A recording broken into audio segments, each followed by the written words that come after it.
Episode 8 of the third season of Ted Lasso was just released, and what an episode it was. Titled We'll Never Have Paris, we saw relationships be birthed as others crumbled after only a short while. With Henry getting to spend some time with Ted and us seeing Ted's mental state in a fragile way despite being told that there should be nobody happier due to his 4-win streak with AFC Richmond, I feel this episode really allowed us to see him develop in a more positive way when it came to his personal life. We also saw Keeley have a heavy focus too, with a private video of hers being released out into the public without her realizing. So with that, let's recap, break down, and explain all that there was to take away from this episode. So let's get into it. Here is Ted Lasso Season 3 Episode 8, Ending Explained. Just to let you know, this video will contain spoilers.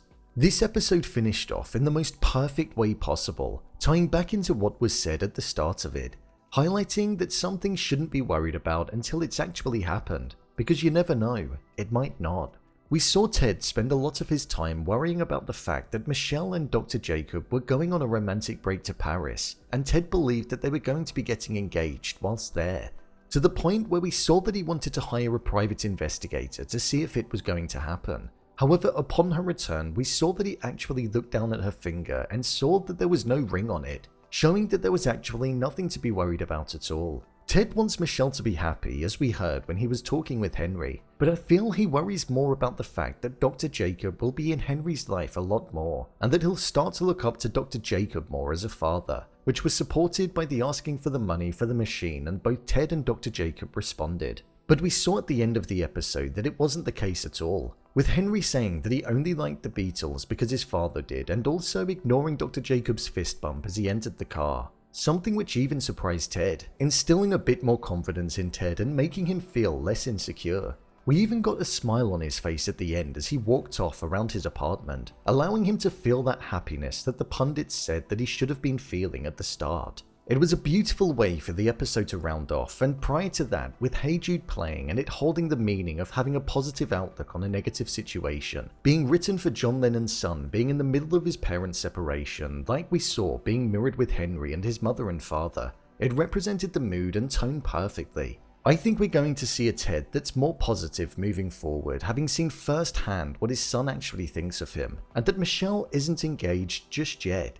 Even hearing that the trip was just okay. Ted believed that she was living this kind of fairy tale romance, when in reality she's not. With Rebecca also saying that the feelings that Ted had for Michelle were in the past and that it was time for him to move on and just focus on his son, I feel that also struck a chord with him too.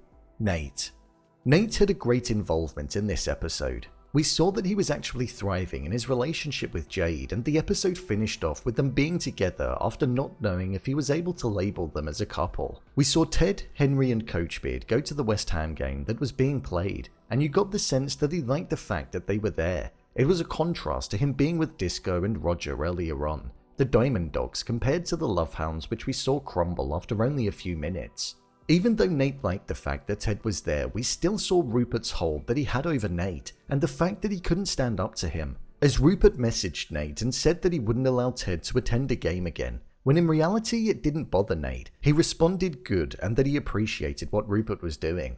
So there's definitely an inferiority complex that's going on with Nate, and the fact that he can't stand up for himself around Rupert, which is something that I feel will change though. Nate was even reading the article on Ted and Henry at the game, and he ended up smiling for the first time this whole season, which Jade even mentioned, showing that Ted still holds a place in his heart.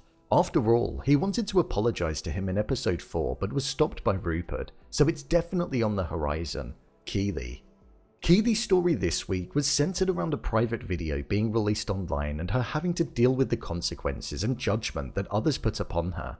We saw that most people were sympathetic with her, but the person she was closest with and was in a relationship with, Jack, was almost embarrassed to be with her. Prior to the video being out there, we saw Jack say that she was excited to show off her girlfriend to her family and friends at a posh event, but then later on we saw her refer to Keeley as her friend when they were playing crazy golf, showing the dynamic shift in Jack's mind.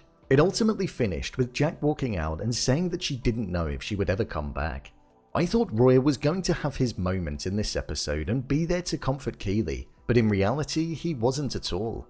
He said how bad the situation was for her and apologized that she was in it, but we saw that he actually cared more about who the video was for, as it was something that was definitely eating away at his mind, most likely because he didn't receive a video, so it had him wondering. He knew that what he said was wrong, and I feel he will apologize again in the future, as there's still this scene to come.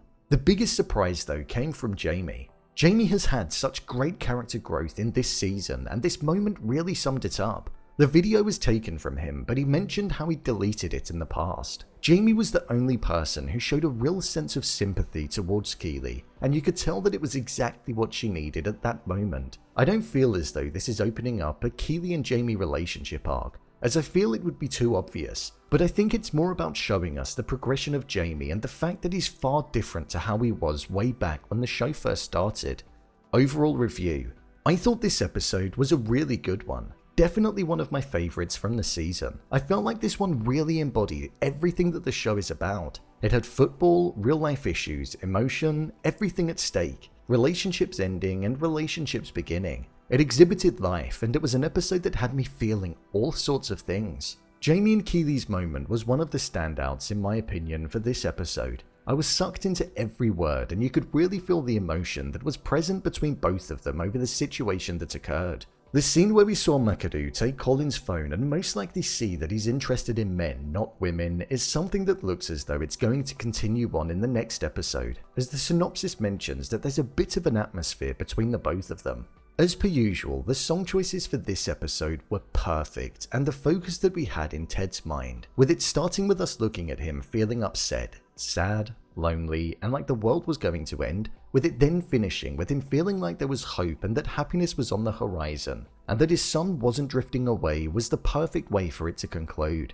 With there only being a few episodes left, I think about 4, the show is most probably going to start its process of wrapping up, and I'm definitely not ready for that. Season 3 has been so good, and I feel we got to take such a deeper look inside of all of the characters' minds. I can't wait to see how this show is going to finish. It's going to be excited, but I'm going to be so gutted when those credits roll for the final time. So, there you have it. Ted Lasso Season 3 Episode 8, Ending Explained.